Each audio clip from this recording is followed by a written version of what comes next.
Hmm. Hello, everybody.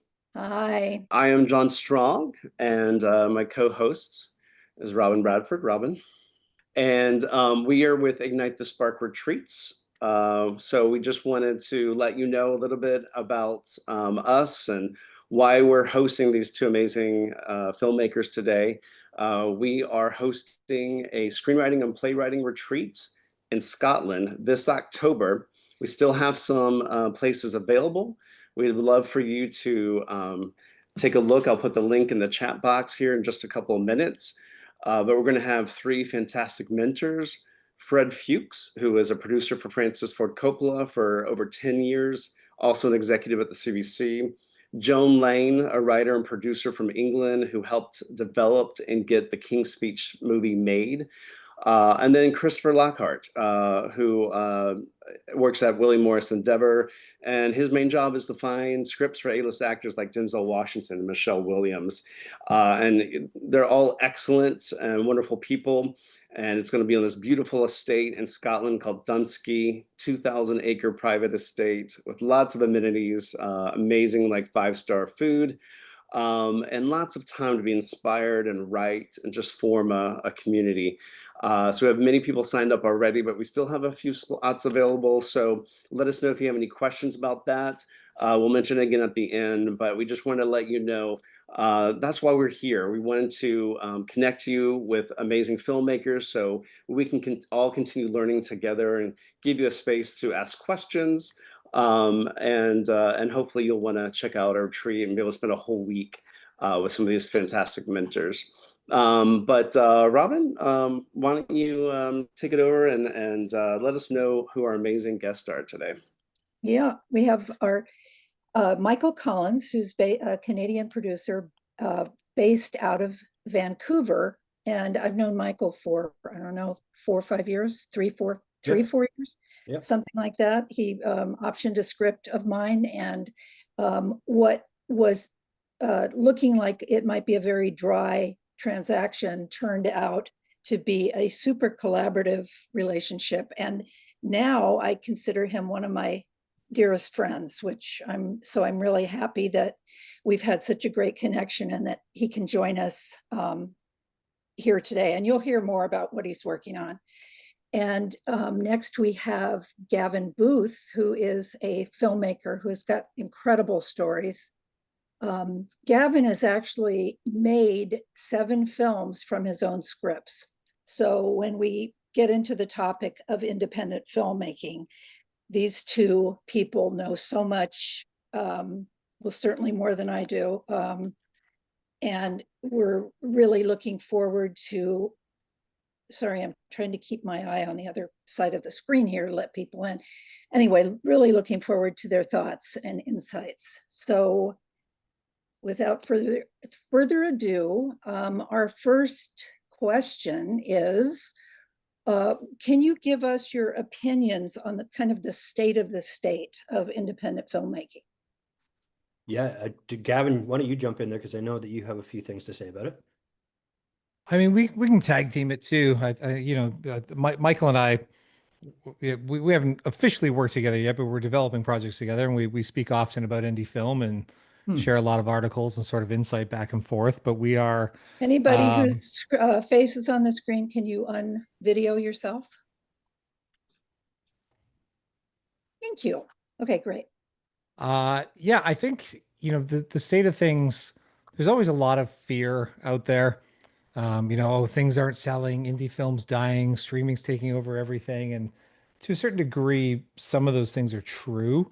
But movies are being made all of the time, and all of these streaming services need films and are buying. There's not as many spec sales as there used to be in the heyday. And I think part of the problem is everybody keeps trying to compare it to the old model that just doesn't exist anymore.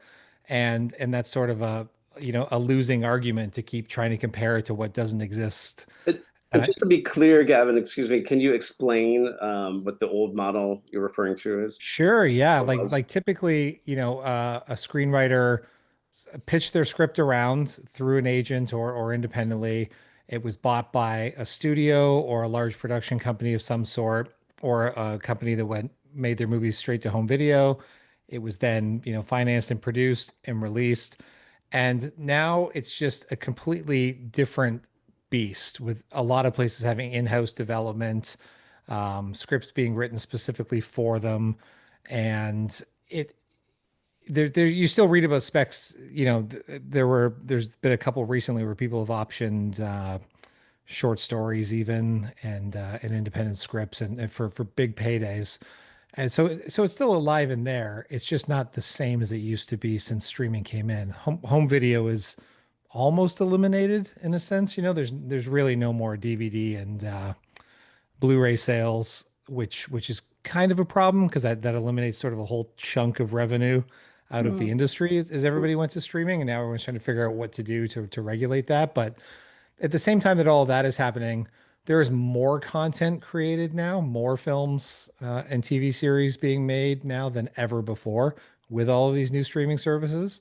So there's technically, as much as people say like it's as bad as it's ever been, it's like that. Well, that's impossible because there's also just a record number of productions happening around the world, and every one of those had to be written by somebody. So there, the opportunity is there. I think the biggest thing is to just, be aware of sort of the marketplace and what's happening, but don't ever live by fear or try to fit into chasing some model that someone told you is the only way that things can be done because it's going to change again in 6 months or a year. We're kind of in this phase where everything we're saying today could be irrelevant in 2 years or even a year because things are just changing so rapidly. But the core of it is we still need screenplays and we still need great stories to set up all of these projects. Yeah, absolutely. And just to tack on to that, something that I find exciting is that um, like Gavin said, the basis is still we need great stories. But what's kind of cool right now is that we have all this equipment, like consumer equipment, iPhone 15s that we were just talking about earlier. All this incredible equipment that you can go to Best Buy and pick up for, a couple of grand Hundreds. Yeah. or hundreds. Yeah, you guys down in the States, it's more expensive up here in Canada. But and actually and go make a great film. Gavin had mentioned earlier that the new 28 Years Later, the new Danny Boyle film, is being shot on iPhone 15s. Now he's using a few of them, I guess, but you don't necessarily need a few of them. If you're able to afford two of them, that's about $3,000 worth of an investment, and you've got enough there for a two-camera movie. So yeah, it's hard. Like I won't lie, the indie film world, it's hard to make a film. It's hard to make a short film. And I have the utmost respect for anybody who's gone out and shot a film that's 3 minutes long or an hour long or whatever, because I've done it and I know how much work it is. But as Gavin also said, films aren't going away. And what we need in this industry are writers that are telling amazing stories and new stories, and not chasing the market because I find, and I've done it, Hmm. that, oh, nobody's buying whatever, this genre, that genre right now. That's fine. But it'll come back around. It always does. Do not go, oh, everybody wants romantic comedies right now. I got to go out and write a romantic comedy. Write Hmm. what you feel you want to write. Tell your stories. Uh, Hmm. and those, if it's not ready then, 6 months from now, 8, 9 months from now, it could be. Or you go out and make it and just make a fantastic film and it'll find its audience. I was just add too, there's a wider range of stories being told because a streamer like Netflix, when they make a movie, they don't need it to hit.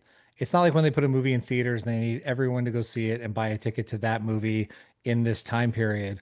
They can make movies that are for more of a niche audience because they can say, their math is, well, as long as 3 million of our 150 million users watch this movie, that's a success for us. So now we have the freedom to tell, sort of smaller stories or more personal stories and all sorts of avenues versus only the giant tent poles where it has to have what they call like four quadrants, marketing reach and storytelling where it's going to connect with all audiences, parents, children, this audience, that audience.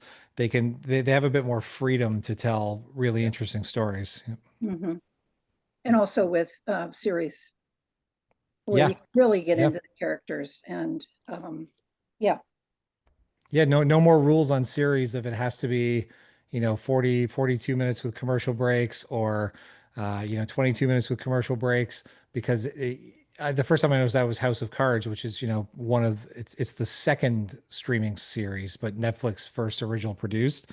The episodes were different lengths. It would be like an hour for the pilot and then 53 minutes and then an hour and Ah, 4 minutes because they weren't beholden to what was the sort of ad break structure that TV's had for years. yeah. So they could just say like, you know what, we need a few more minutes with this episode to develop something, or you know what, instead of adding a bunch of filler, we can just make this one shorter.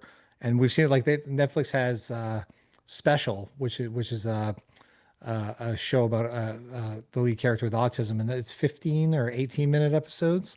Ah, Wow. So it can be all over a lot of the Star Wars and Marvel shows, giant budgets, but most of the episodes are kind of 25 to 34 minutes long. So wow. there are And the also no number of rules. episodes have changed too. Even Yeah. between seasons, it'll vary. It'll be like Yeah. Yeah. Stranger Things 10 episodes season one, 10 and or then 12 eight or whatever. episodes, and Yep. it just keeps shifting. So yeah, we do live in this awesome space where it is about the story and the concept of the show, and you're not stuck in, we've seen famous shows like 24 or Heroes or Lost where you can tell they just got stuck in like, oh, we got to do 22 episodes and like, what are we filling this with? Or maybe 8 of them are awesome and memorable, and the rest are kind of like, ah, you were just killing time because you had to based on the model. Yeah, yeah, Yeah. absolutely. The Yeah. yeah, the series thing is I'm starting to really enjoy it a lot more because of the fact that they're now telling the story that they want to tell. They're getting in, they're keeping the thing moving, and then they're ending it. They're not, what was that? What's that show? Grey's Anatomy went Mm. for 247 seasons, I believe. I Yeah. think my wife Isn't it watched still going on? Episodes, right? yeah. No, I'm talking seasons. It feels like it's gone on for, it's been Yeah. on since I was It's born and it's still incredible. going on. Uh, Yeah.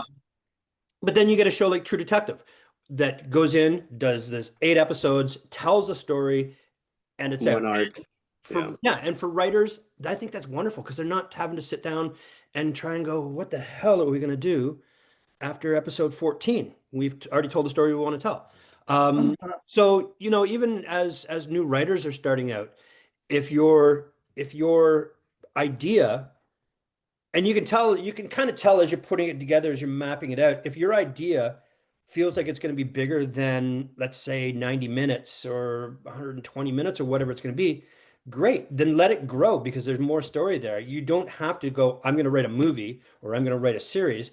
Find that idea and start developing and let it tell you what it's going to be. Uh, Mhm. because I I was know, going to say we used to have mini series. A lot of those would be like, a Stephen Yeah. King book adaptation where you're Mhm. getting 8 episodes over so many weeks on a network. But I think largely we don't hear the word miniseries anymore. It's limited series, Limited series. Yeah. meaning that it's just contained to that one season, or perhaps anthology style, like an American Horror Story or something, where each season is a, it's under the same Standalone. branding, but it's a completely different story each time. yeah, Mhm. Mhm. And some of those are like there's Adolescence that was just done on perfect Netflix. example. Perfect. 4 episodes Yeah. done. They're Yeah. talking about it was such a hit. Now they're talking about, well, could we do a different story and kind of call it a season 2 and brand it that way? But it wasn't the intention going in. Mhm. And yeah, there's amazing limited series out there too, because that's exactly what you just said, Michael. Is like sometimes you write a movie and you're trying to squeeze too much into Yeah. 2 hours, where a limited series gives you the advantage of like, okay, I can actually just spread this out a little bit. Not like how many times have you watched an adaptation of a book, as a movie? I can remember even somewhere along the way, I think like the fourth Harry Potter book was like 3 times as long as the 3 previous books. And I remember watching that movie in the cinema when it came out and just being like, man, they just had to race through all of the plot points and had to chop Mhm. out all of the great character Yep. development and moments just to fit everything into and that's before they started splitting movies in two and things like that. Well, So look Yeah. at yeah, Peter And Jackson we, and The Hobbit. yeah. sorry.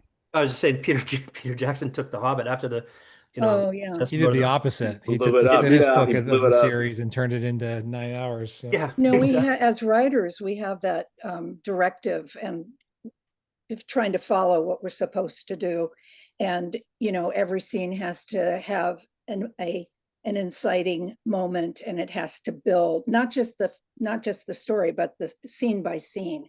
And if you don't get to the action immediately, that's not good. And what you're saying is much more civilized, Gavin, where you have the time to let something develop, and it doesn't have to be like boom, boom, boom the entire time. You want to keep people engaged, of course, and have all those, have the stakes high and all the rest of it. But it's sort of a more relaxed way of telling a story in a series.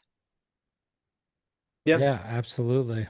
Yeah. I'm a big fan of my writing. I try never to talk down to my audience. It's Yes. always I expect them to read between the lines. I want there to be visual cues and facial expressions that can sum up, you know, mini monologues and sentences. And I'm okay with the audience not understanding everything in the moment if it's going to come up later. I Mm-hmm. really hate bad spoon-fed dialogue. I Oh, yeah. noticed it a lot because it's ADR that's been added in like off camera. Like they're about to leave a scene and they're driving in a Jeep away from, I don't know, like people with guns chasing them, and they'll cut to an exterior shot of the Jeep and they'll add in this bad ADR of like, we have to get to the depot by midnight or else we're not gonna be able to meet up with Captain Santana and da da da. And you're like, Mm. couldn't Yeah. you just like get there and we'll realize he's there? Do we have to spoon feed everything that's happening? And one of the Right. best examples, it's 30 years old this year, but Braveheart, the screenplay for Braveheart and the execution of that on screen, there is so much being said that isn't being said through dialogue, and Mm-hmm. just simple cues and gestures and a lot of non-dialogue sequences. And Mm-hmm. it's fascinating. That to me is the most interesting. I was in high school. It wasn't even a proper film or writing class, but my sort of video production class, my teacher then would find a movie that most of us hadn't seen, and he would put it on in the classroom and turn the sound off and make us explain what's happening, because he That's said the awesome. greatest movies, it's a Yeah. visual medium. You should be able to watch this as a silent film and still understand who the heroes are, who the villains are, kind Yeah. of the context of every scene, the way it's shot and framed and everything else. And I think you can always overwrite something and over explain something on the paper, but to me the best scripts are the ones that kind of like flow and don't necessarily have to fill in every little beats of they walk from here and they sit here and with their left hand they pick Absolutely. this up and that up. It's just, you're selling the story knowing that some of those blanks will be filled in by decisions that actors make and directors make and cinematographers make later. And it slows the story down, Hmm. particularly to a reader, and we writers think, well, why didn't they like my script? Well, part of that is it has to be readable. Mhm. Yeah. You have to be able to get it from the words on the page. So I think that's really, really good advice. I have a friend who is a well-known playwright, and he had a play in Croatia or Poland or someplace where he had it wasn't like listening to it in Spanish or French, where you would recognize words. He didn't recognize a word, but when he watched the play, he could tell from the audience reactions where things dipped, where people reacted, beautifully. And so he said it was an incredible tool to then rewrite the play, even though, it was in great shape to begin with. So I think it goes for playwriting also. Yeah, you're also competing now in this day and age with people with phones in their hand and trying to do that second screen experience while watching your show and then loudly complain when it ends, saying like, "Oh, it's kind of boring. I don't really Mm. understand it." It's like, well, you weren't paying attention for one. Right. So there's a almost a desire to want to over explain things, to be like, well, at least they'll hear the dialogue if they're not watching. But I don't think anybody should write for that experience. You still have to write the best possible thing and trust that the majority of your audience is going to give it their attention. Yeah. Well, and it sounds like audiences are going to really have to pay attention to your latest project, correct, Gavin? Having you just worked on a TV show that's interactive? Yeah, we got one more episode left. So anybody listening, you can start today and still win. It's a murder mystery series called Dream Crusher. It's 8 episodes and it's interactive in the sense that audiences can sign up for a website, download an app, and there are clues buried in every episode and sort of clues leaked online through social media or say a Reddit thread or leaked photo somewhere. and you get to play detective from home, and one viewer will win $100,000 at the end of the next episode, and you can still catch up today. But that, yeah, we've created, the sort of branding that the streaming service it's on is called Reveal. They're a newer streaming service. This is their first original series, and the idea is to create viewer engaged content. It's not technically interactive. It's just sort of like an enhanced experience because you can't change the You're playing narrative. a game. You can't interact with the characters. Well, you can actually. You can find the email address for some of the characters and actually interact with them outside of the Oh, show. that's Uh, interesting. it, it, go, it goes pretty deep. I like that. There's a lot out there, but it's we have the first two episodes had a viewing metrics of 4.8 times per person rewatched. And Wow. I feel like if you took that to That Netflix and said, mhm. people Yes. watch our show every episode 5 times over, Over and looking for over. clues, Wow. or every time a new episode comes back, a lot of people are going back and rewatching the previous episodes to see if something said in that one will trigger this. And this is like half the Hmm. battle that the industry has is how to make Yep. content that can be engaging. And honestly, like writing this series, it's the first time I've written pilots, I've written lots of treatments for TV series, but this is the first time I've actually got somebody to bite on something and get to make it. And it's been terrifying because there isn't a roadmap for this. There isn't a template. Like this just hasn't been done before. So, traditional murder mystery, you start killing people off until you get down to kind of like it's one of these two people that did it, or one of these three. Even like a Scream movie or something like that follows that format. But I can't do that because if I narrow it down to two people, then 50% of the people are going to have the correct answer at the end of it. Mhm. So it's like Yeah. rethinking how to tell a murder mystery. And then also with all of the interactive material and bonus material. So it's about a pop star who gets murdered the night before her album comes out. And this is the album that's supposed to like launch her into stardom. So one of the episodes is a flashback to a month before her death on the set of her music video. Well, we shot that music video because we recorded, our actress sang on a song. We got a songwriter friend of mine who writes for all the like Disney kids like Demi Lovato and whatnot. So that song is out there on Spotify, and maybe there's a clue in her bio, or maybe there's a clue on this Hmm. review over here for it. And we shot the music video, and then there's a behind the scenes of the music video, the way you'd see of any other music video. But I had to Hmm. write all that additional content, and it becomes a dance of I want to make all this stuff super involved and interesting, but it can't affect the viewer that's only going to watch the show because you could still watch the show just passively and enjoy it without doing the contest side of it. And once the contest closes, people won't be able to do that side of it. But you don't want to leave audiences feeling left out. You hear a lot of complaints in the Marvel and Star Wars worlds, especially where like, well, do I have to have watched this show and read this comic book and seen this cartoon to have the next movie make sense, or can I just go watch the movie and enjoy it? So it was a really interesting writing challenge, and I just, you Yeah, know, seriously. Were I you the t- sole writer, Gavin? what's that? Were you the sole writer? Yeah, sole writer of 8 episodes. Wow. Yeah. How long are each episode? They vary between 18 minutes and 36 minutes is our longest episode. Yeah.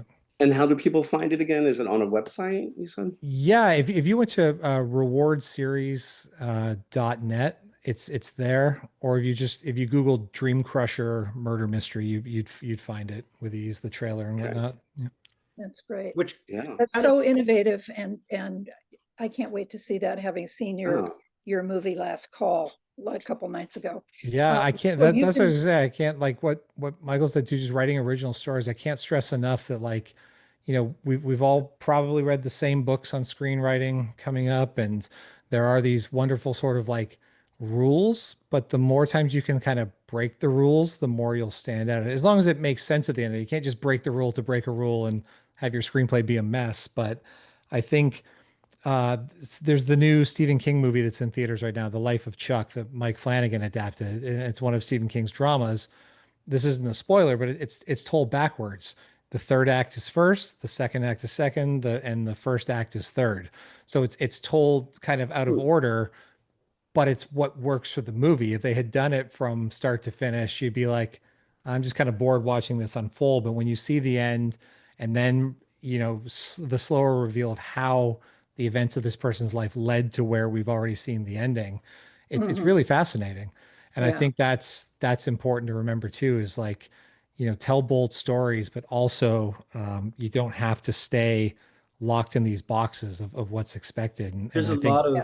yeah, yeah, there's a Yeah. lot of, well, not a lot, but there are some great examples of looking at a story and, finding inventive ways of editing it and putting it together. Memento is one. Mhm. There's also, I think it's a Gaspar Noé film. And there's irreversible. Irreversible, which is a tough watch. If Mhm. you haven't seen it, it's an incredible film. Monica Bellucci and I can't remember the general's name in it, but it's a really What, tough film to watch. what's It's that Vincent called, Castle. What's the Japanese one you forced me to watch? oh, One Cut of the Dead. Oh my Oh yeah, God. yeah, yeah. Phenomenal film. Oh, great. It's $1 million film. It's funny. That's a perfect example because I had watched a film that was I just had finished watching The Fall Guy, and it's a $200 million film. I didn't really finish it because I was just like, this is not really that great. My daughter, who's in film school, had suggested, Dad, you got to see this One Cut of the Dead thing, and she says, but you have to watch the first half hour. Promise me you'll watch the first half hour. And so I committed to that, and I watched the first half hour. And once there's something that happens, and once that twist happens, you're just like, oh my God, this is incredible. It was a $1 million film, Yeah. and it blew away the $200 million Hollywood epic, Fall Guy. So, that's the thing. Like, if it's not just linear storytelling, like take your story and figure out new and inventive ways of telling it. Like Lindsay had said with your thing, Gavin, that it's an innovative way of doing things. One of the things we as independent filmmakers need to sort of start looking at, because the industry in and of itself has always been a bit of a gong show, and it's even more so now with just the world and what's going on and everything. So, the ways we used to do it by going to studios or finding distributors or broadcasters that jump on board, those days are not necessarily gone, but that is very limited to some very lucky people, in my opinion. Doesn't mean we can't do it. Brands are a great way of looking at opportunities to get some sort of financing or eyes on, or working with brands to make things happen. And if you can take a really innovative new idea, um, like Gavin did with Dream Crusher, or just something you have in your head, like a great story, and it's like, you know what, this would fit in well with such and such a brand, pitch them and say, look, this is what I'm doing, and see if you can get some dialogue going with them. And, like we were talking about earlier, keeping it low budget. Low budget does not mean it needs to be horrible. It just means you're not spending a lot of money on it, obviously. And shoot it on an iPhone 15. Shoot it on whatever phone you have. Um, Mhm. Even if it's just a demonstration piece, but just go out and do it, and think outside the box. We kind of have to these days because it's getting tougher and tougher. I've seen a And few you're people that have certainly done. Oh, thinking sorry. Go outside ahead, the box. Robin. Oh, sorry. You're thinking outside the box, Michael, with your Saudi Arabia project and Yeah, other things. Yeah. yeah, we're trying to, because that is what is going to catch people's attention, especially like, the really rich private investors, the equity investors and stuff. Hollywood wants everything tried, trust, and tested, and like just let's rehash all the stuff. Hmm. People that are, entrepreneurs that have a lot of money, they have a lot of money and they're entrepreneurs because they're trying new things and they're going new places and going new spaces. So if you can come to an investor with an idea that is new, that is inventive, but you've also done your homework and can explain why you think it will work, not just, hey, I got a great idea for a film and let's go do it, but explain that it has a strong potential to find some success, and you've already mapped that out. That's a really strong platform to start building a film on. And it's just watching what everybody else is doing. Borrow from people that are doing really cool things, and take those ideas and make those ideas your own. You don't have to come up with the perfect idea all on your own. Keith Richards stole all his music from old blues guys, if that's any sort of help. Like, he didn't really invent the blues, he just made it his own. Uh-huh. I think I'm not the seeing a I, lot of films or scripts, at least, being compared like it's a cross between, Dances with Wolves and Star Wars. I'm not seeing that as much. What are your thoughts about that? the Uh, the old pitch of how to sell thing. I feel Yeah. like I'm always asked for what that's what they call comps, right? Like Yeah. comparisons. Mhm. I still feel like I'm asked for those when submitting through my manager for screenplays and things to try to give. It's just like a really like simple kindergarten way to get an executive or somebody reading your script to be like, oh, I at least sort of know the world that I'm entering before I even get to page one. And sometimes that's hard to do. And sometimes referencing the most successful movies that it can be compared to is a bad idea, especially if your budget, it's better to find things that kind of fit like the budget and the world of your movie versus like, oh, the two most successful things that it feels like. Because if your story then isn't that, it can end up sort of misleading from the get-go what people's expectations are when they open the script. Mhm. Yeah, and that also sort of falls into the chasing the market thing, which I don't Mhm. like. You know, Robin, I read your script, The Undignified Demise of the Spinster Fiona Murphy. I got I got sucked into that from the title. Like that, that's a Mhm. phenomenal title. But you know what you had written was just character, character, character, character. And I got into those characters really early in the script. And then I stayed with them for the story. It didn't really, well, it does matter, but I was already invested because of the characters, and you know, that's the kind of stuff that I look for and that I love watching. Nora is a great example. That won what, five, six, seven Oscars. It's just characters. Um, and if you can get people to engage with the characters right away, they'll go on pretty much any story with these characters, as long as they're enjoying the people they're with. What's the full title of that script again of Robbins? The Undignified Demise of the Spinster Fiona Murphy. When I Okay. saw that on the cover, I was like, okay, this, I already love the title of this. And Mm. I know it's a fantastic. I know how to pitch that and make it sound real to Hollywood. All right. We'll talk later. A20 We'll talk. A24 A24's Mm. the undignified demise of the Yeah. spinster Oh, Fiona Murphy. exactly. It sounds like an A24 title, so just put it Mm. right on the 100%. put it right in the title, register it that way. Yeah. We do have a question from the chat Mhm. box. George asks, says, speaking of managers, how can one make contact with them these days? Carefully, I guess. Yeah. I think I have a manager. I've had three managers total, four managers total. Two of them awesome. One of them retired. That's the only reason that I kind of met her later in her career. And the manager I have currently is amazing. She is fearless and kicks doors open and won't take no for an answer from people. She's been really wonderful. But I think the trick to getting a manager, uh, I don't know where everybody is in their screenwriting journey, but more than one script is key. More than two Mhm. scripts is key. They can't sell you on one thing. They don't want to be just chasing one project. They want a body of work that they can be trying to shop multiple scripts, and they need clients that are realistic and understanding. So I think you have to present yourself that way. I'll always be open to things because half the time as a writer, everything you've written now may never make it to the screen, but you've set yourself up to have writing opportunities to maybe get a shot at being in a writer's room on a TV series or doing rewrites on a screenplay or hey, we love this comedy. We've got this comedy we're thinking about making. Would you be interested in writing it? And that's a manager's job. But I think in terms of approaching, it's a lot of just you know if you have IMDb Pro, you can usually get a hold of anybody. But I would suggest when you're looking for managers, obviously you think of the biggest companies first, but those big companies, they're going to come to you when they feel that you're ready. They're not, there's this sad thing of they're not there to like rep your career when you need it most at the beginning. They want to come Mhm. in when you've already established yourself, have a little bit of traction and made selling you easier for them. Like and not to say that that's the only way that it happens. There's always people that take leaps of faith and believe in people to make it happen.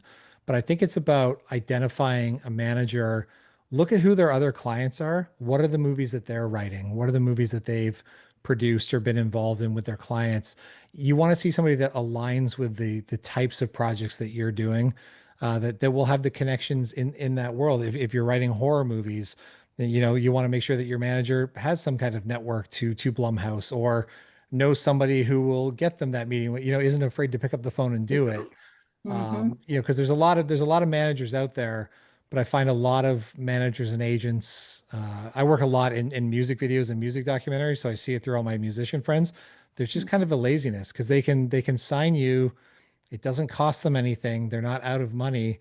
There's no, they don't have skin in the game, as they say, where you want somebody who really believes in you and is gonna, you can trust that you don't have to pick up the phone and nag every 3 days to make something happen for you, that they're on whatever they say they're going to do for you.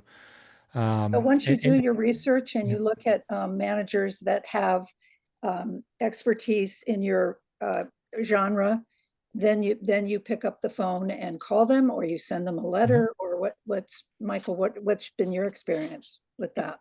Well, just to sort of build on what Gavin was saying, before you get a manager, Hmm. you have to be your own advocate and you need to Mhm. do that job. You need to manage yourself. You need to get on the phone. You need to be reaching out to people. You need to be doing your research, as Gavin said, on who would feel like a good fit for you. And then don't be afraid to reach out to these people. And the reason being is they're not there to make you feel bad or to make you cry or to, tell you no. They're waiting for the right script and the right person to come to the door, and they're excited to read new stuff because that's their job. And if they can find the next whatever writer or the next whatever film and take it to their bosses and say, "Hey, guess what I just found?" Yeah, That's good for everybody. So just don't be afraid. Like you're gonna get a million no's in this business. We've all been there. Like I almost named my son No just because I was so used to hearing it all the time. I ended up naming him Charlie, um, but so just have that thick skin. It's not your writing, it's not the story, it's just you haven't found the right home for it yet. And it's a lot of work. Like it's exhausting and it can be a little soul crushing when you're hearing a million no's. I get it, but you have to have that tenacity and just keep going. Sooner or later, you you will find the right home for it. Like honest to God, when Gavin just said A24 with the undignified, Yeah. I just got as we're talking in the back of my head, I'm like, okay, Gavin and I need to talk because Mm. that might be an interesting way of doing it. And that's how it's going to happen. Like even if somebody says no to you, they may say, but I know somebody that you should talk to. Mhm. And they will say, call or email this person and The amount of times I've met somebody, and even if we like each other, they like my script but can't do anything, that 5 or 7 years later, I get a random phone call or an email like, "Hey, are you still writing? Do you still yeah, have that script? Like, what are you up to now?"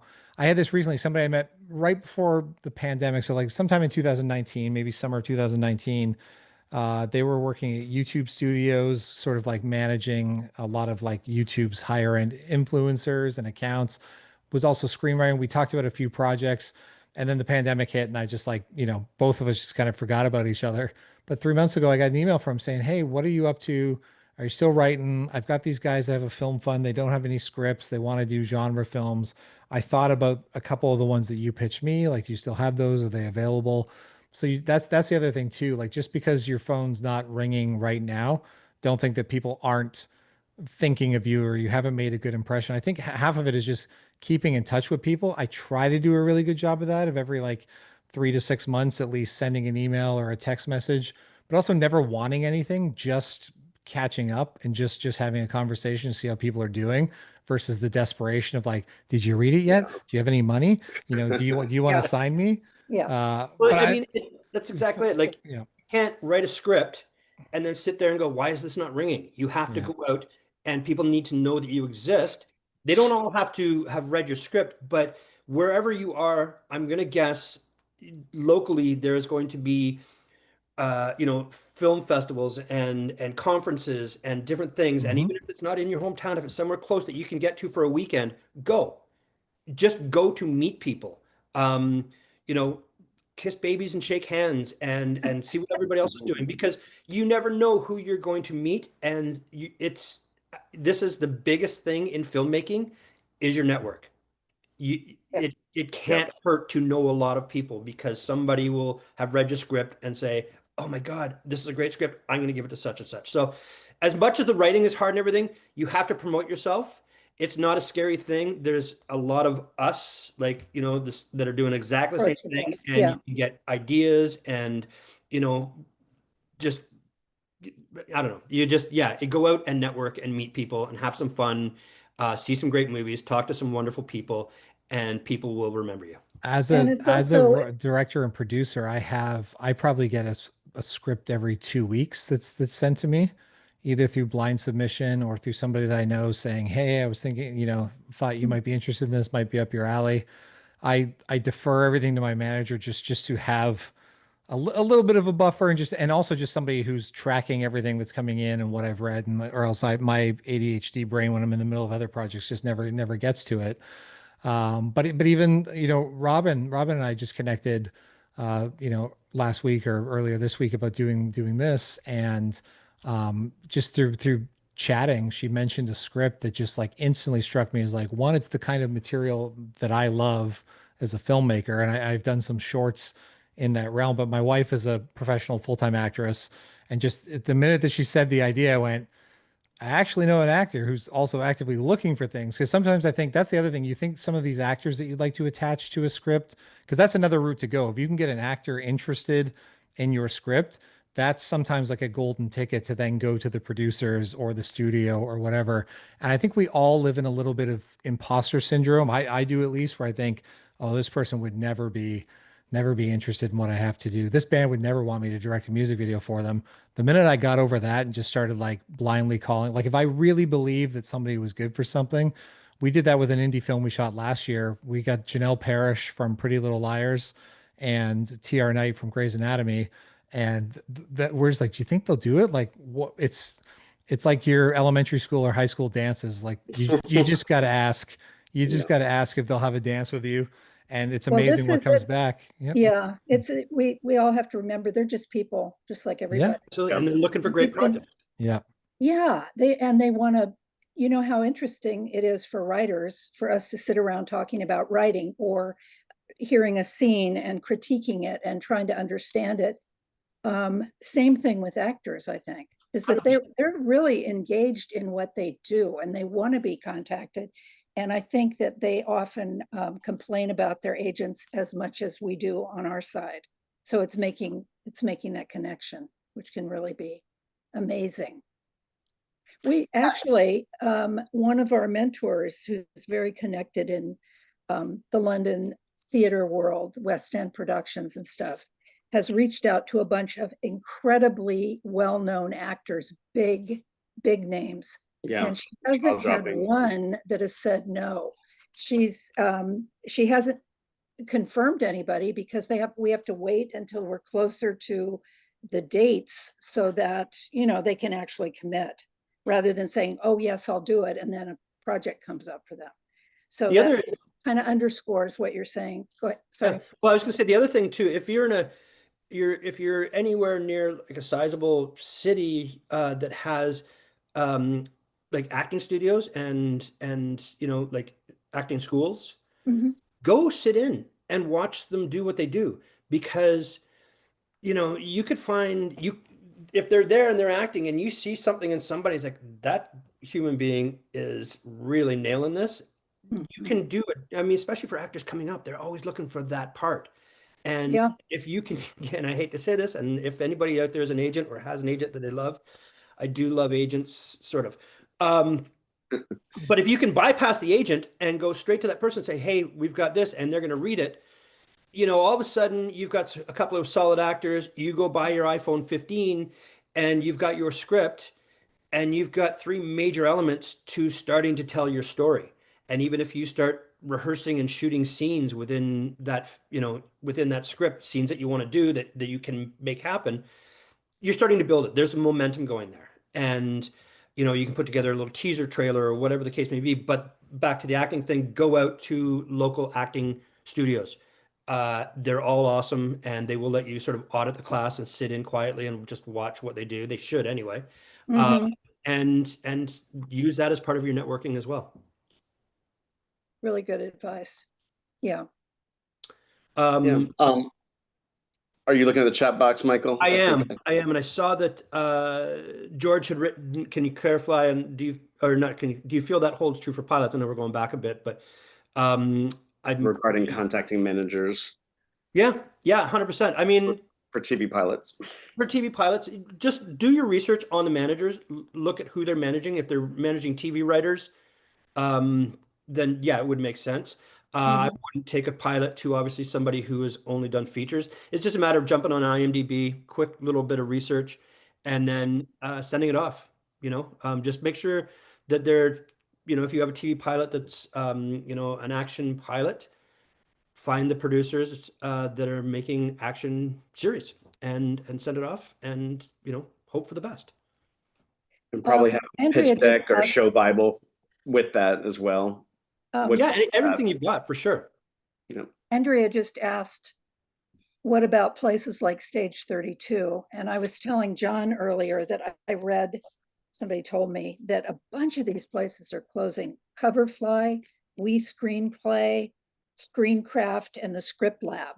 So what do you think about some of these writers' sites that will critique, or they have their selling programs, or what is your thought about that? Hallelujah that half of them are closing down. Yeah. I think all of them started very earnest. Obviously, there's the Blacklist, which was the longest running and sort of the OG of all of these things. Mhm. Yeah. Even that's a little watered down once they kind of just opened it to the Blacklist became just a public entry site. Now it's a lottery ticket. Like scripts do still catch attention and find people managers or get sold through the Blacklist, of course, but against the thousands that are submitted every year, it's not going to do as much. And then it just got watered down with too many of these contests and companies out there.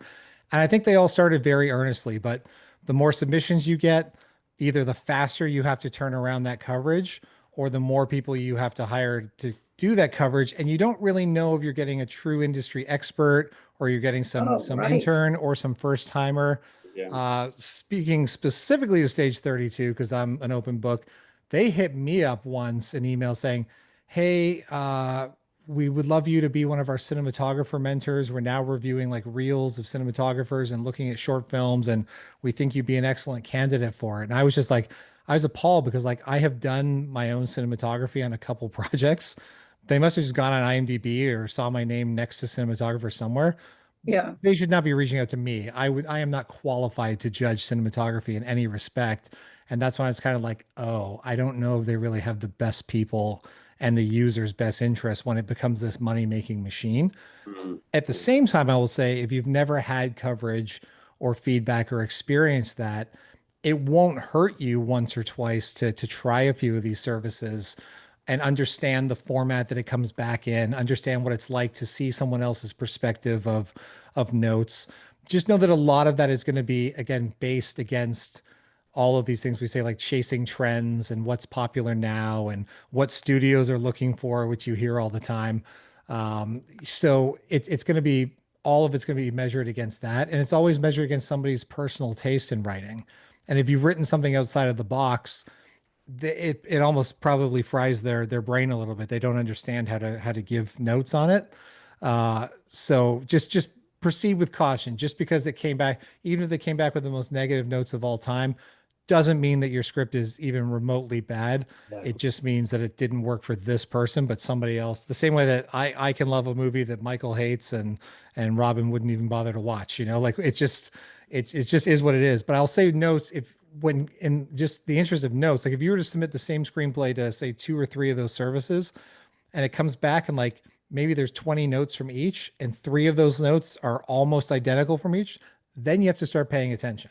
Right. If the same note comes back from multiple people, particularly notes of like, I don't understand this, this isn't clear, Yeah. this really didn't work for me, those are the ones to start considering because it's coming up more than once. Mhm. Notes are notes can feel very bad and negative, like somebody's trying to like wreck your dream and doesn't understand you as an artist, but the way to look at it is like they're just suggestions. You can take or leave most of them, unless you're in a situation where you're writing for a studio and you have to take the notes or you have to address what they're doing. I think it's just a really good way to reflect and understand if people get what you're saying with your script and feel that it has a voice. And I think honestly, you can look at those and be like, I can see areas to improve. And nobody wants to write that seventh draft or ninth draft of their script, but you do it because that's what it takes to get it in the best shape possible. And Um, also, I think finding people that you trust is really important. Like Michael and I have worked on a second script together, really, an adaptation of a book, and I sent him the draft, and he came back with some really fantastic notes. And you know, he was completely on point, presented it really well, and it's been a great collaborative experience. And the same thing in the writing group I'm in is that we all share our work every week, and we bring in actors to read scenes, and then we discuss what worked and what didn't, and it's just so helpful. yeah, So thank you, Robin. No, I totally agree. And I was just looking at Stephen's question. Are we looking for projects? And if so, what are we looking for? Um, One of the things that I've learned as a producer, especially as an indie producer, is I do hate saying no to people. Um, just that's in my in my DNA. Um, but you do get to a point where you have projects and you can get overloaded with a lot of projects. So for me personally, right at the moment, no, I'm not looking for any new projects, because I just have a lot on my plate, and I'd be doing a disservice to anyone to send me some new stuff right now. That's not saying that in a year or two from now, I won't be. So Steve and I will give you my email address, and at some point, like not right now, but later on, if you want to send me something, I would love to read it. Um, and then Andrea asked, how do you protect your ideas? You don't. I mean, this is my personal opinion, but you can't. Ideas are ideas. Everybody has them. But I guess the best way to put this is if you have an idea about the Vietnam War, do know that you want to make a movie about the Vietnam War. There are hundreds of movies about the Vietnam War, but nobody has told it from your perspective. So don't be put off by that. But there's no way of really, you know, covering your ass when it comes to ideas. mhm. There's a lawsuit right now for the movie Together with Dave Franco and well, what's his wife's name from Community? Why am I forgetting her name? Hmm. Anyway, she's in everything. But they made a movie called Together. It was a big hit at South by, I believe, and a writer of an independent movie that came out 4 years ago had pitched a script that is basically the exact same idea down to themes and scene ideas and dialogue Huh. that was sent to their manager or agent for consideration for those two, Allison Brie and Dave Franco. And actually went to the step of filing a lawsuit to say this is stole somewhere along the way. Somebody, maybe the writer you Wow. hired to do this, you didn't tell that you'd heard this idea before, or where these ideas came from. But I just Mhm. saw that the writer director of Together just came out with a statement from Neon saying this is like not true. It can't possibly be true. So who's right and who's wrong? Who knows? You know, there are a couple famous cases. I forget the writer, but she wrote a novel that successfully sued, I believe, The Matrix and Terminator for sort Huh. of ideas like borrowed or inspired by. And it's a tricky thing, but I think, you know, I don't go blasting your ideas out on social media and telling everybody and their dog about it. You know, you can protect yourself very simply that way. You definitely register it with the Writers Guild. It doesn't hurt because if anything ever comes up where there has to be arbitration or you've got like you've got a bit of coverage there. But this day and age, if you're emailing scripts around, that there's a track record and everybody knows there's a track record. It would be far easier for somebody to option or buy your script than to steal your Mhm. idea, hire a writer, or try to and go through the pains of trying to like mimic this thing that they love so much, but also change enough that it isn't yours. And you know, it's I don't think it happens as often as sort of the myth is out there. And of course, you know, the music industry and the film industry are about as corrupt as they get. So those when those stories do rise about potential theft, they really stick, you know? It happens. It absolutely Yeah. happens. Lindsay was just asking about advice on or suggestions approaching real life people, potentially obtaining their life right story. That's kind of a tricky area for sure, and I'm not going to give any legal advice because I am not a lawyer. Um, but what I would suggest, I mean, if it's a great story, is there stuff that is out, like books or articles, whatnot, online that you could optioning an article is a lot easier than optioning a book. Um, Mhm. but if it's somebody that is doesn't if it's somebody you know or somebody that you've heard of that you want to talk to them about the right side of life, what I would suggest doing is reaching out to that person to see if they're even interested. I would not make any cash deals with anybody about that for starters. And then I would just find a lawyer that can, if they agree and they want to do it, I would just make sure that you've got a good lawyer that understands, that the mechanics of how that all works, and just get something in writing so you are covered. But definitely do Well, I your think, research. Like that's sorry, I that's was going to say the big thing there, Michael, we've talked about too, is it's also like letting that person know that signing that option to like their life rights where you now have the rights to write your screenplay and shop it around and try to find a deal for it.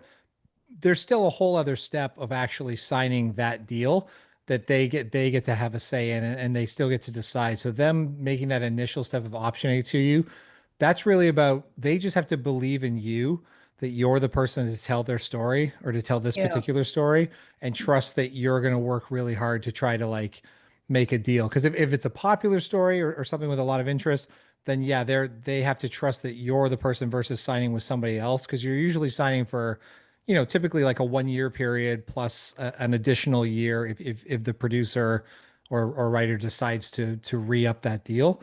And it's usually for like $1 just so it's legal in the indie film world.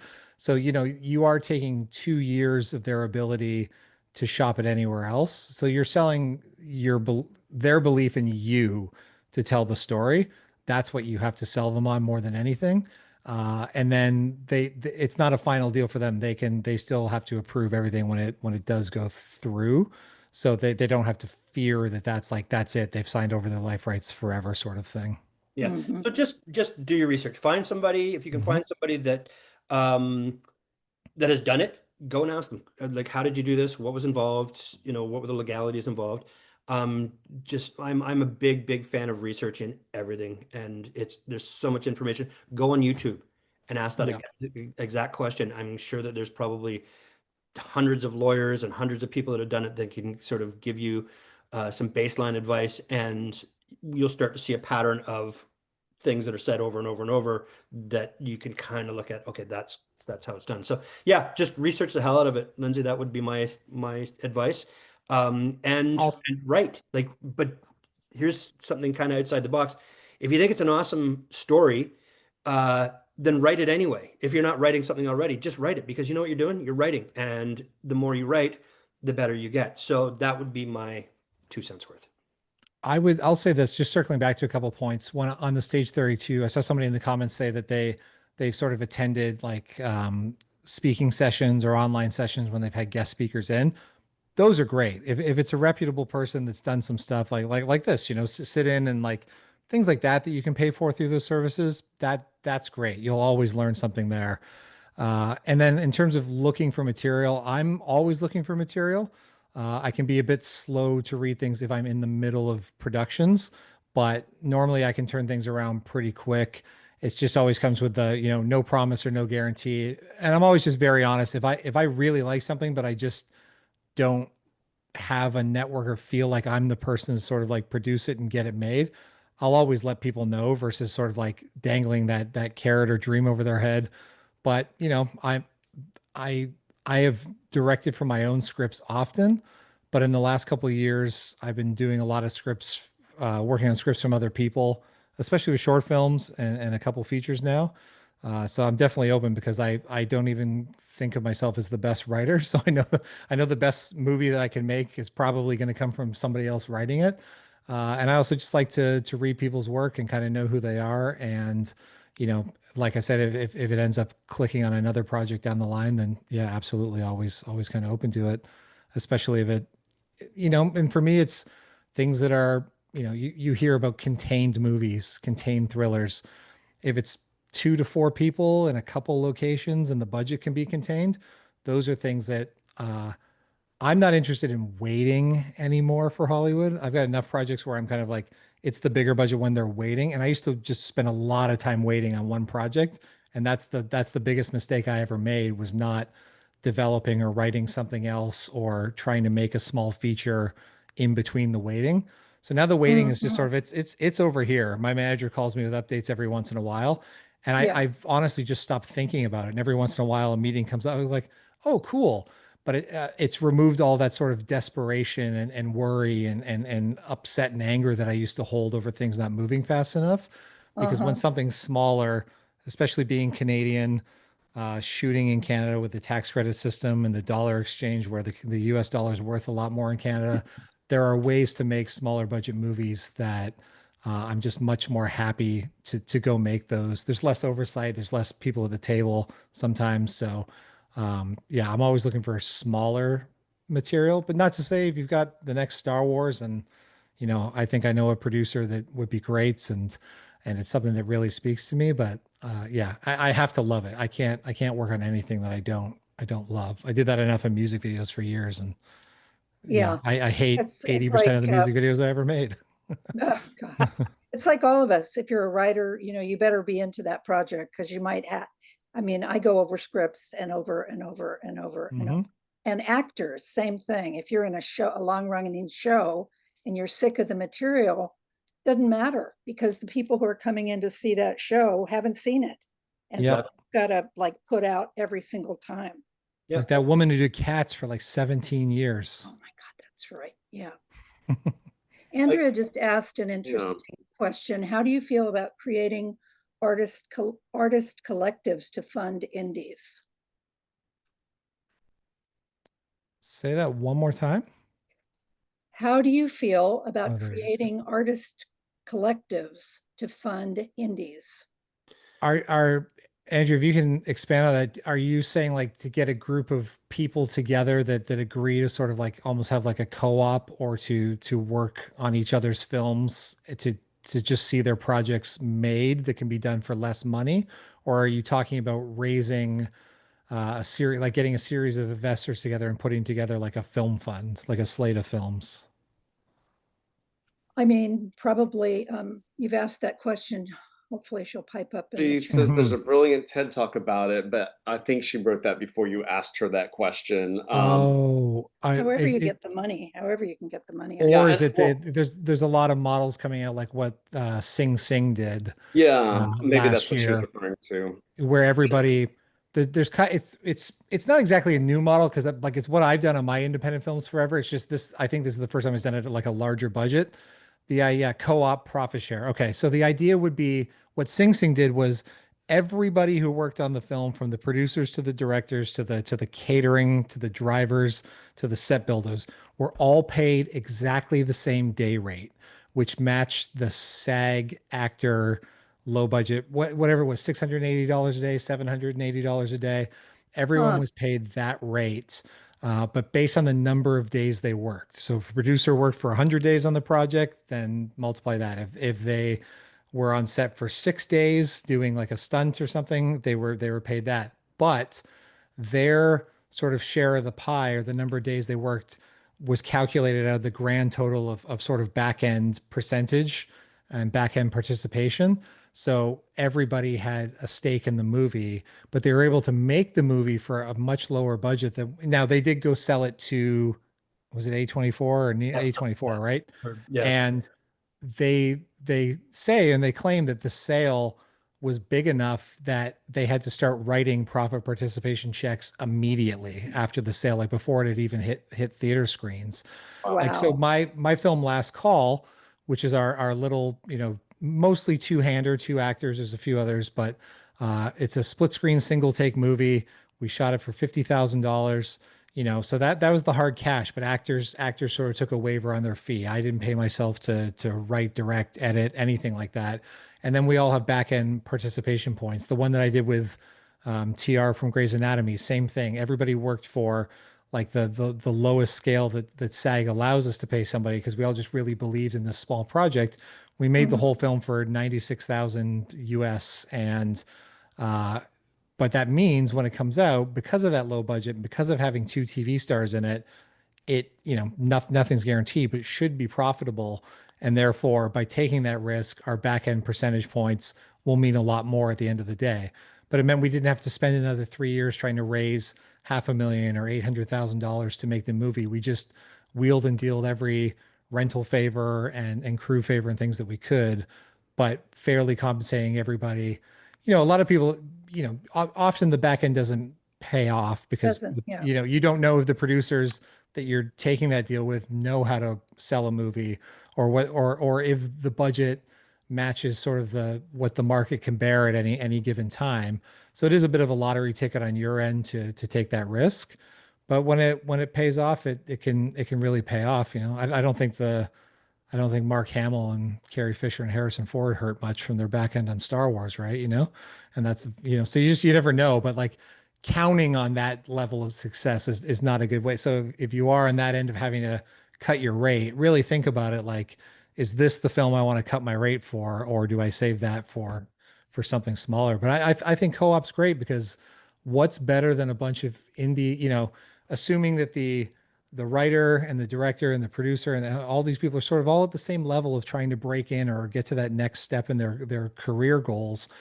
It makes perfect sense to me. We do work in a very strange industry where we're always expected to do a lot more for a lot less pay. And I think that it's a little predatory, that they know that it's our passion as well, and our hobby, passion, and career sort of all collide. But yeah, there are a lot of risk taking where you have to decide, I might not get full pay, but what can this do for my career? And strangely, most of my most successful music video I made because I just had an idea for the band, and I knew them and said, I'll pay for it. I just have this cool idea. It's my most successful music video. So I basically like didn't get paid, but found the success that opened the door to other opportunities, right? So there's always a little bit of a give and take that's just kind of necessary, but you have to know your own limits. And some people just say, nope, I moved to LA, rent's expensive, and I just need to be paid on everything that I do. Great. There's nothing wrong with that. But if you're willing to take some risks, and like that's sort of to me how I forged the best creative partnerships that I have, and like the most trusted partnerships with people in this industry, is people where we've sort of like been in the trenches and nobody was there just for a paycheck, because then you're tending to work a little harder and force yourself to be more creative, because you're all there for the love Passion of it, of the yeah. art. Yeah. Yeah, we've hit 11:11, lucky number. Do you want to continue, or should we wrap it up? Anybody Really got, appreciate your time. And I have time if people still want to hang anybody's out got and any ask more questions? questions. Yeah. okay, so if people feel the need to leave, please do, and otherwise we'll continue for a bit longer. Gavin, going back to finances and investment, how different has it been from when you first started off directing Mhm. your projects to now? Like, what were ways that you raised investment initially, and has it changed a lot to now? Like, are you just selling to production companies now, or Yeah, I mean, being Canadian, I have access to Telefilm Canada and to some even some grant bodies that don't exist anymore. It was a lot more robust 15 years ago. And I kind of I tend to always get into things right at the tail end of like the end of the era. I would have been in the Empire where I moved in and then everything burned to the ground a week later. But I think, it's Mhm. the chase hasn't changed. I think just a little bit of the parameters, or I think one of the biggest things is being realistic of how to smartly produce things on a smaller budget is going to get you to the finish line faster. Like we talked at the very beginning about the home video market going away. That's literally can be hundreds of thousands or millions of dollars per film that just isn't coming in anymore. So when you're selling an investor, if I'm going to make a $3 million film, well, I need a business plan that shows that we can realistically earn that $3 million back. Or maybe it's not 3 million cash because there's tax credits and things involved. But I think it's just constantly learning every new model and keeping up with, the state tax credits. More and more keep opening up. Some are adding additional rebates here and there. Any government incentive, tax rebates. I've heard of two people making short films so far, but where they went to their local tourism board and said, hey, if we shot in some key places in town, would you back this like financially? And then we can do a screening at some point and promote tourism here. And that's worked out. I'm like, that's a fascinating idea that I've never thought of. So I'm always looking for that Sing Sing model. You know, listening to all the podcasts about that was fascinating. So it's really about just, I think, just staying ahead of the curve of just knowing Mhm. what's out there.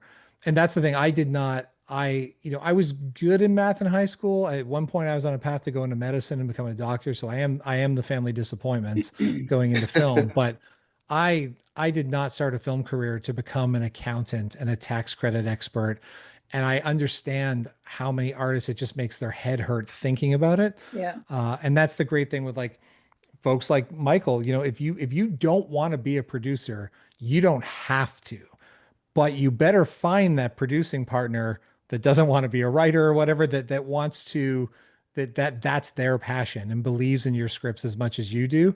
You know, you still have to do all the networking and everything else, but if it's just really not your strong suit and you don't, but I still recommend learning the basics of all of this stuff just so that you understand the market and understand the business. Mm. It's I floundered for a hand. I did the Kevin's. I got $25,000. I went and made my movie. I guess I just go to Sundance and now my life changes. Didn't get into Sundance. Barely finished the damn movie. But learned everything by failing through that process. That, you know, in hindsight, was the greatest teacher. But, you know, it took me a while to kind of be like, yeah, there's this grant thing over here. What is it? And then I finally looked into it. I'm like, oh, I'm qualified. Oh, I know this person. I know that person. I can put these things together. So educating yourself as much as you can about all aspects of the industry will just help you. Even if you're writing a sci-fi movie and you have no desire to be a director or producer, if you just understand how much visual effects cost, so that when you're writing and can be like, well, we can be inside the spaceship in this room that doesn't have any windows in it, you know, for like a Right. handful of scenes, like you're going to make a script that's more accessible and easier for people to understand how they can finance it, you know, as long as that doesn't limit the vision, obviously, you know. But I think Can I there's just just so much that you can learn, right? Yeah, Yep. just Yeah. speaking to that, one of the things that I've learned, and I'll just make this really brief, but is you know, there you go to film schools, they have film schools for writers and actors and DPs and all this kind of stuff. What they don't have, well, they're starting to a little bit more, but a lot of them don't have are film school or are classes, schools, whatever, for producers, especially indie producers. And I think there's a big misstep there because as a writer, as a filmmaker, no matter what you are, no studio is going to come up and just drop a whole bunch of money on your lap for your first film. So you need to Mm. know how to go out and actually produce a film. Yeah. So go learn. There's a million books on it. I use YouTube all the time. There's some great Studio Binder is a great resource for starting to learn how things are done. Listen to roundtable discussions. Hollywood Reporter has these roundtable discussions where they get all these great actors and directors and producers and talking about their craft and just listen to what they're talking about. Because that is all knowledge, that is all power, because you have to, I said it before and I'll say it again, you have to advocate for yourself moving forward. And if you're a writer that wants to make a movie, well, guess what? You need to be the first producer on that movie and figure out how the hell I'm going to make that movie. So just learn. We are in an information age, and so just go out and suck it all up. Talk to people. Get meetings with producers if you can. Just call and say, look, you know, you produced such and such. Can I take you for coffee? You know, there's especially locally, if you can find somebody locally that is willing to go out for a lunch, buy them lunch and ask them questions. People love talking about themselves. I mean, look at Gavin. That's all he's done for the last hour is just talk about himself. But but you know, just go out and suck up as much information you can. You know, take what you need, leave the rest, and go out and start making. And try and then try again. And I'm glad you mentioned, Gavin, the whole thing with the grants. There's grants everywhere, and there's lots in the States as well. I applied to one for the state of North Carolina where I live, a screenwriting grant. Took me 3 tries, Mhm. but I got a phone call saying I got $10,000 to work on a new script. So it does happen, but you can't give up. Tenacity. The tenacity is the biggest thing. Yeah. Is like same with if you're reaching out to a manager, they didn't get back to you. Well, 4 weeks later, send a follow-up, and then another 4 weeks and another 4 weeks, and do that until you get an answer. And if Yeah. the answer is no, at least you know that that's off the table. But one or two, everyone's busy for one. Everyone should respond to emails in a timely fashion. It just doesn't happen anymore. Everyone's so overloaded. Every Yeah. time I open my inbox, I'm just like, how are there this many emails in this hour I've been in a meeting? Right. Yeah. But yeah, the learning I saw, I think it was Lindsay that said that there's great tax incentives in Australia. Yeah, Screen Australia.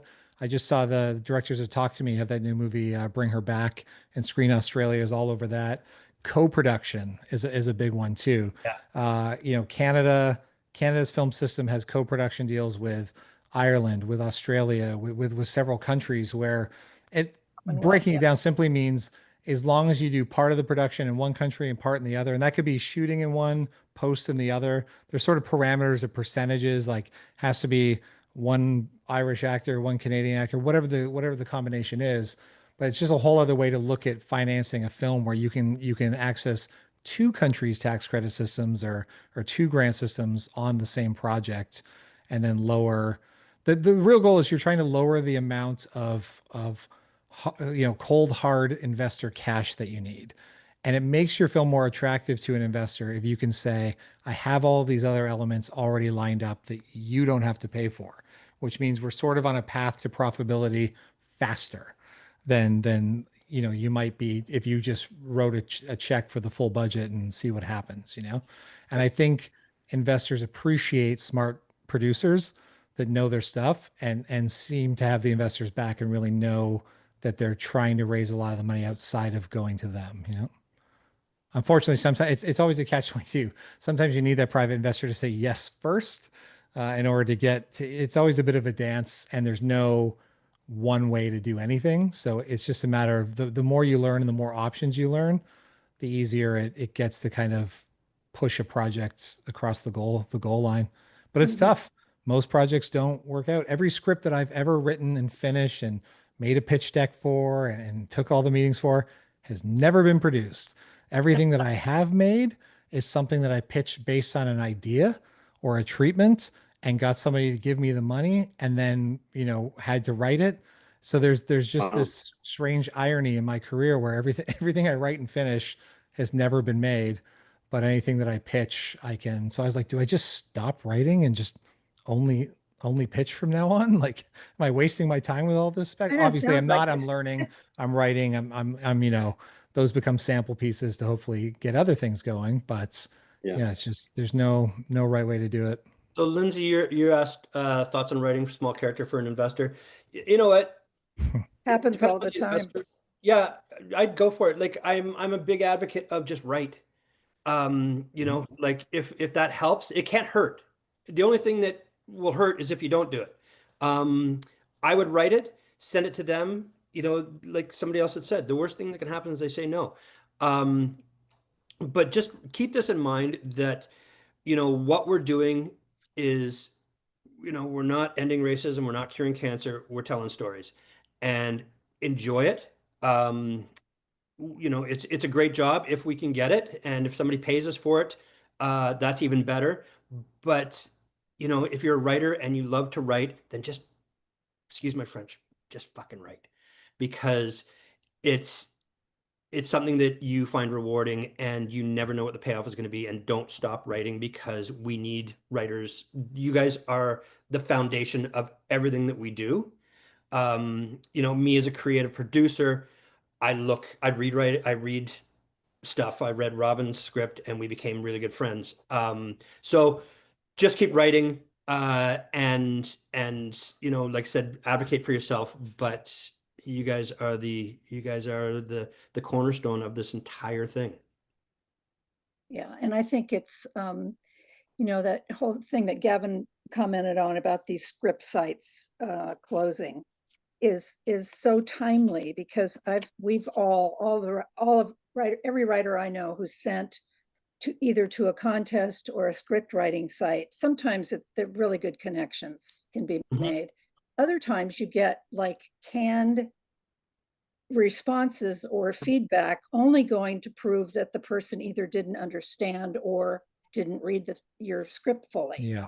So I think these personal connections you can make are gold.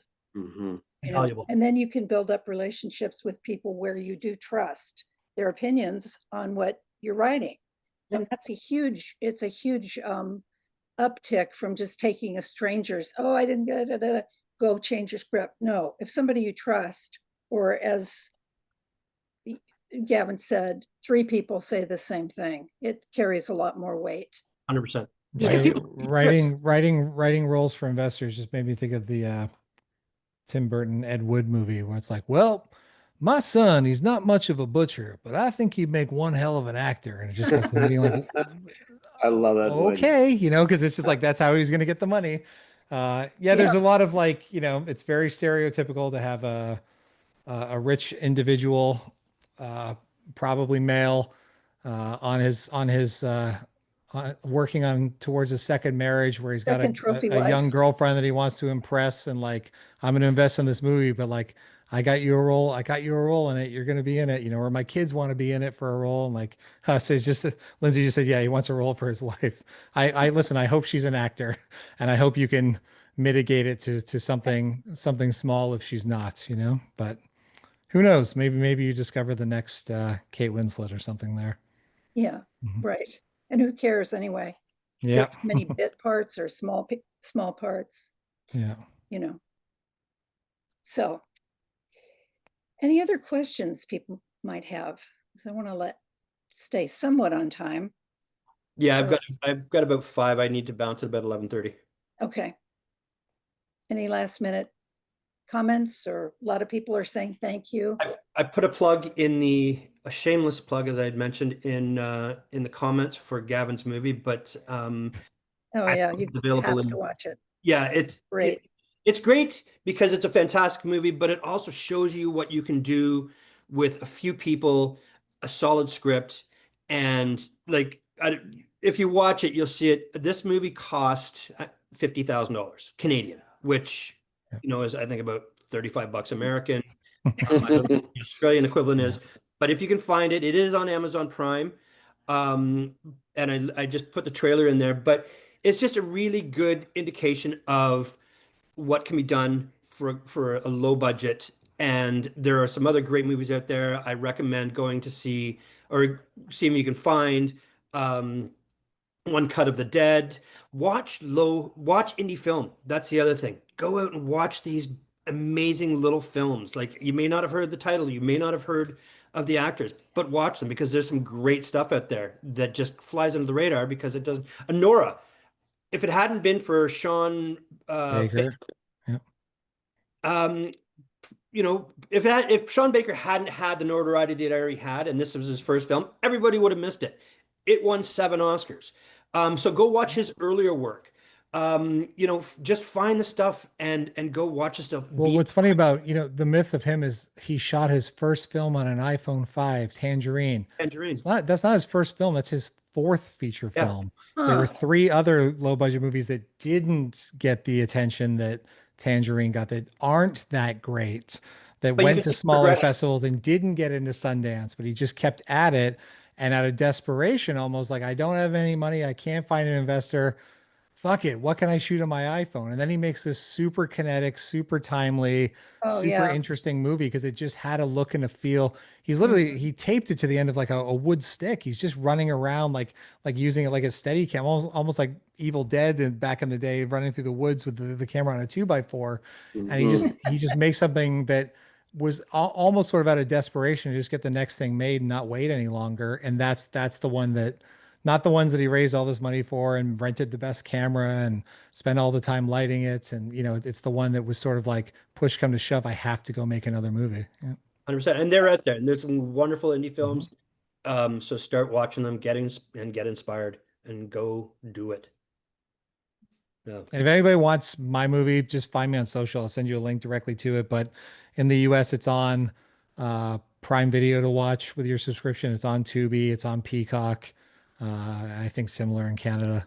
Rest of Yeah, the world, Michael not just put sure. it up on the screen. Yeah, I posted the trailer for it. Oh, great. Yeah. Okay. For last Yeah. call, right?